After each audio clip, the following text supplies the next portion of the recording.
ये कोई आम त्योहार नहीं है, ये तो सूरज के एक बहुत बड़े एक कॉस्मिक सफर का जश्न है। एक ऐसा पल जब आसमान की चाल हमारी धरती पर हमारी जिंदगी को सीधा सीधा आकार देती है। समझिए, ये सिर्फ एक छुट्टी का दिन नहीं है, ये वो खास मौका है जब पूरा का पूरा ब्रह्मांड हमारी संस्कृति से, हमारी परंपराओं से और हम कौन हैं इस एहसास से सीधा जुड़ जाता है।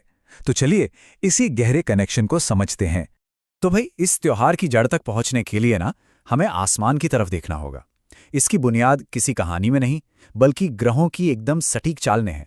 और ये इतनी सटीक है कि आज भी हमें हैरान कर देती है। ये जो शब्द है ना, संक्रांति, इसका असली मतलब ही बड़ा दिलचस्प है। ये कोई पूजा पाठ वाला शब्द नहीं है, बल्कि एक पूरी तरह से एस्ट्रोनॉमिकल मतलब खगोलीय टर्म है। ये उस एकदम सटीक पल को बताता है जब सूरज धनु राशि को छोड़कर मकर राशि में कदम रखता है। और पता है, ये जो खगोलीय बदलाव है ना, ये एक बहुत बड़े मौसमी बदलाव का सिग्नल है। दक्षिणायन यानी वो समय जब दिन छोटे और रातें लंबी होती हैं, वो अब खत्म हो रहा है। और अब शुरू हो रहा है उत्तरायण, यानी अब से दिन लंबे होंगे, रोशनी ज्यादा होगी, एक नई एनर्जी महसूस होगी। ऐसा लगता है जैसे कुदरत खुद एक नया चैप्टर शुरू कर रही हो। तो चलिए अब आते हैं साल 2026 पर। ये साल इस त्योहार को और भी स्पेशल बना रहा है। क्यों? क्योंकि इस बार टाइमिंग बहुत ज्यादा मैटर करती है। ये सिर्फ किसी तारीख का खेल नहीं है, बल्कि एक बिल्कुल सटीक खगोलीय पल की बात है। तो तारीख नोट कर लीजिए, 14 जनवरी 2026। ये वो दिन होगा जब सूरज अपनी राशि बदलेगा और एक नए फेज की शुरुआत होगी। और हाँ, ये बदलाव ऐसा नहीं है कि दिन में कभी भी हो जाएगा। वैदिक कैलकुलेशंस के हिसाब से ये होगा दोपहर में ठीक 3:13 पर। सोचिए जरा, यूनिवर्स की घड़ी कितनी ज्यादा सटीक है।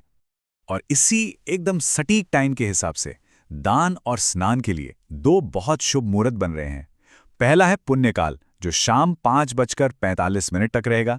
लेकिन इससे भी ज्यादा पावरफुल है महापुण्यकाल, जो सिर्फ 1 घंटे 45 मिनट का है, शाम 4:58 तक। ये वाकई एक छोटी लेकिन बहुत ही शक्तिशाली टाइम विंडो है। तो ये तो हो गई आसमान और ग्रहों की बात।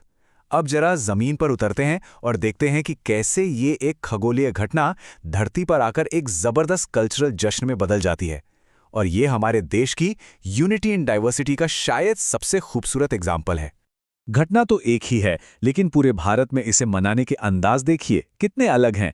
पंजाब और हरियाणा में इसे लोहड़ी कहते हैं, तो तमिलनाडु में पोंगल, उत्तर प्रदेश और बिहार में ये खिचड़ी पर्व है, तो गुजरात में उत्तरायण, असम में माघ बिहू है और पश्चिम बंगाल में पौष संक्रांति। नाम कितने भी हों, लेकिन जश्न का जो जोश है, जो भावना है, वो बिल्कुल एक है। और ये विविधता है भी कितनी खूबसूरत।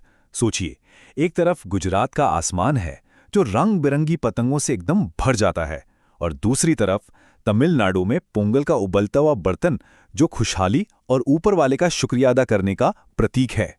तो सवाल ये उठता है कि ये जो परंपराएं हैं, इनके पीछे की वजह क्या है? क्या ये सिर्फ पुराने रीति रिवाज हैं, या फिर इनका कोई गहरा साइंटिफिक और स्पिरिचुअल मतलब भी है? चलिए पता लगाते हैं।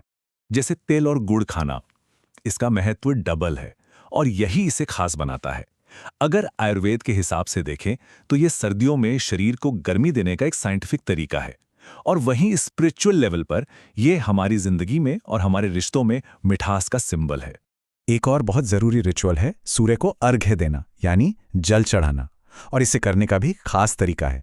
तांबे के बर्तन का इस्तेमाल करना, उसमें सही चीजें डालना और फिर जल की धार से सूरज को देखते हुए धीरे धीरे जल चढ़ाना। और जल चढ़ाते वक्त एक बहुत ही पावरफुल मंत्र बोला जाता है, ओम ऐं सूर्य सहस्त्रांशो तेजो राशे जगतपते अनुकंप्ये माम भक्त्या गृहणार्घ्यम दिवाकरः। इस मंत्र के जरिए हम सूर्य देव को पुकारते हैं, जो हजारों किरणों के स्वामी हैं और इस पूरे ब्रह्मांड के राजा हैं। चलिए अब आते हैं इस पूरे विश्लेषण के सबसे यूनिक हिस्से पर। 2026 की मकर संक्रांति कोई आम मकर संक्रांति नहीं है। इस साल एक बहुत ही रेयर, एक दुर्लभ खगोलीय संयोग बन रहा है जो इसे और भी ज्यादा खास बना देता है। जरा सोचकर देखिए क्या होता होगा जब दो बड़े आध्यात्मिक दिन एक ही तारीख पर एक साथ आ जाएं। जाहिर सी बात है, उस दिन की जो एनर्जी है वो कई गुना बढ़ जाती है। और 2026 में ठीक यही हो रहा है। पूरे 23 साल बाद मकर संक्रांति और षटतिला एकादशी दोनों एक ही दिन पड़ रहे हैं। 14 जनवरी को। मतलब ये सूर्यदेव और भगवान विष्णु दोनों का आशीर्वाद एक साथ पाने का एक जबरदस्त मौका है। लेकिन रुकिए, बात यहीं खत्म नहीं होती। इसके ठीक अगले दिन यानी 15 जनवरी को एक और भी रेयर संयोग बन रहा है, जिसे तिल द्वादशी कहते हैं। माना जाता है कि इस दिन किया गया दान उसका पुण्य कई गुना बढ़ जाता है। शास्त्रों के हिसाब से इस दुर्लभ तिल द्वादशी पर कुछ खास चीजें दान करना बहुत ही शुभ होता है, जैसे कि खिचड़ी, घी, गरम कपड़े और पानी से भरा एक बर्तन। ये एक तरीका है इस रेयर एस्ट्रोनॉमिकल इवेंट का पूरा फायदा उठाने का। तो आखिर में इन सारे धागों को एक साथ जोड़ते हैं एस्ट्रोनॉमी, कल्चर और स्पिरिचुअलिटी। अब ये तो साफ है कि ये सिर्फ एक दिन का जश्न नहीं है, बल्कि इनके बीच एक बहुत ही गहरा कनेक्शन है। तो आखिर में हम ये कह सकते हैं कि ये सिर्फ एक त्योहार नहीं है, ये इस ब्रह्मांड की रिदम के साथ इंसान की जिंदगी के तालमेल का जश्न है।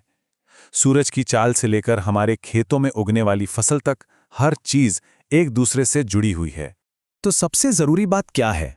यही कि मकर संक्रांति समय, सूरज और हमारी सभ्यता का एक बहुत ही पावरफुल संगम है। ये हमें याद दिलाता है कि हम सब इस इतने बड़े यूनिवर्स का एक छोटा सा हिस्सा है।